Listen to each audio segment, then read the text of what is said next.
Bem-vindo ao podcast do Clube do Livro Paraty. Desde um café em Paraty, em 2019, seguimos juntos numa jornada de leitura, amizade e descobertas.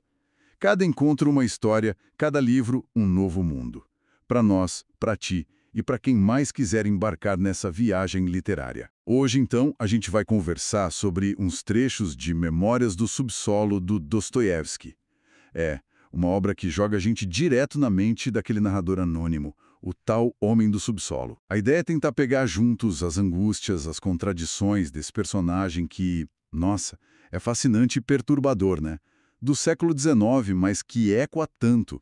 Vamos lá tentar entender isso. Logo de cara, ele se apresenta, né? 40 anos, uma inteligência assim super aguda, mas paralisado. Incapaz de se tornar algo. Ele até fala, tipo, um homem inteligente não pode a sério tornar-se algo e de que somente os imbecis o conseguem. É pesado. Parece um nó na cabeça, né? Exatamente isso. E o mais fascinante é como ele analisa essa própria consciência, muito perspicaz. Ele não vê como algo bom, não. Ele chama de doença autêntica. Para ele, essa hiperconsciência é a raiz da inação dele. E ele ainda liga isso ao lugar, a Petersburgo, que ele descreve como a cidade mais abstrata e meditativa. Quase uma crítica, sabe? A esse intelectualismo que não age. Faz muito sentido. Ele tem uma relação complicada com a própria cabeça, então. E como entra naquela história o homem de ação? Ele fala disso, né? Ah, sim. O homem de ação é o oposto total. Alguém que ele acha limitado, talvez até meio estúpido, mas que, bom, age, sem ficar remoendo tanto. E o homem do subsolo inveja isso profundamente. Tem aquela metáfora do muro, né? As leis da natureza. O 2 mais 2 são 4. O homem de ação aceita o muro, pronto. Já um homem do subsolo se revolta, mas usa essa revolta como desculpa para não fazer nada, entende?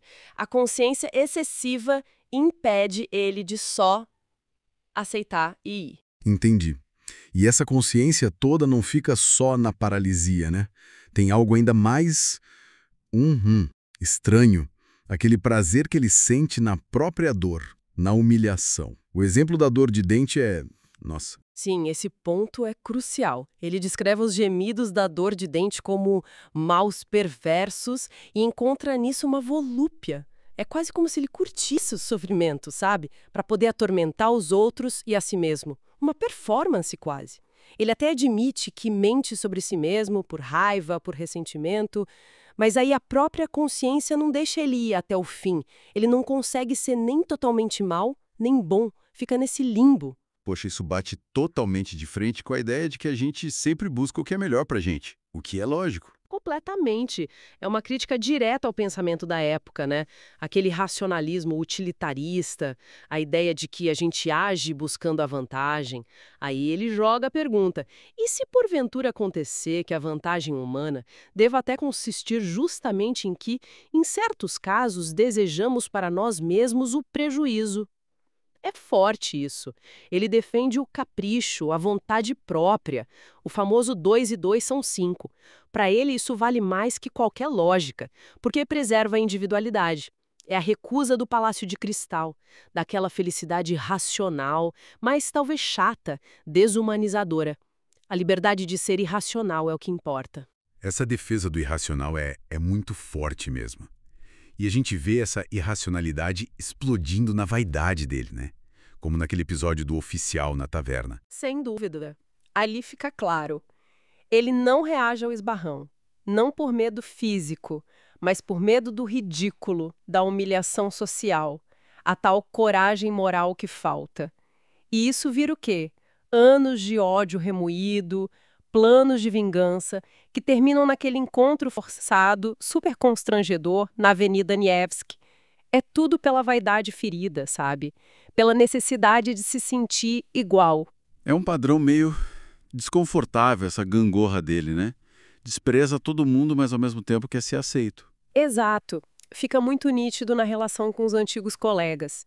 Ele despreza os caras, mas sofre horrores naquele jantar com eles. Tenta se impor e, ao mesmo tempo, busca uma validação que nunca vem. Isso mostra uma insegurança enorme por baixo daquela capa de superioridade.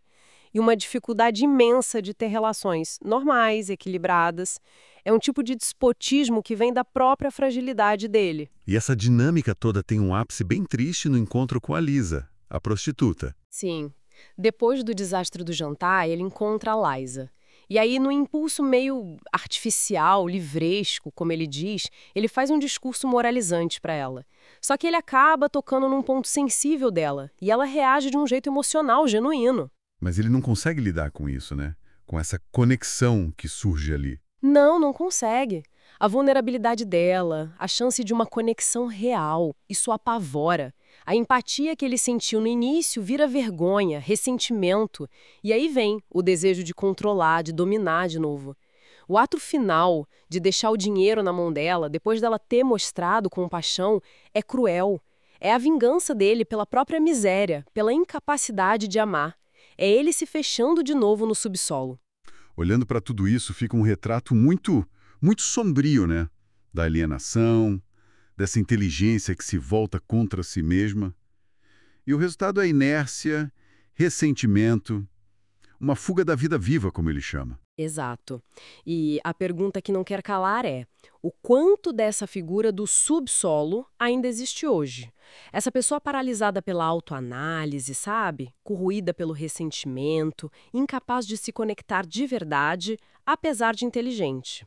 Num mundo onde a gente vive se expondo, se comparando o tempo todo, será que essa hiperconsciência não continua sendo uma armadilha, afastando a gente da experiência real da vida? Fica aí pra gente pensar, né?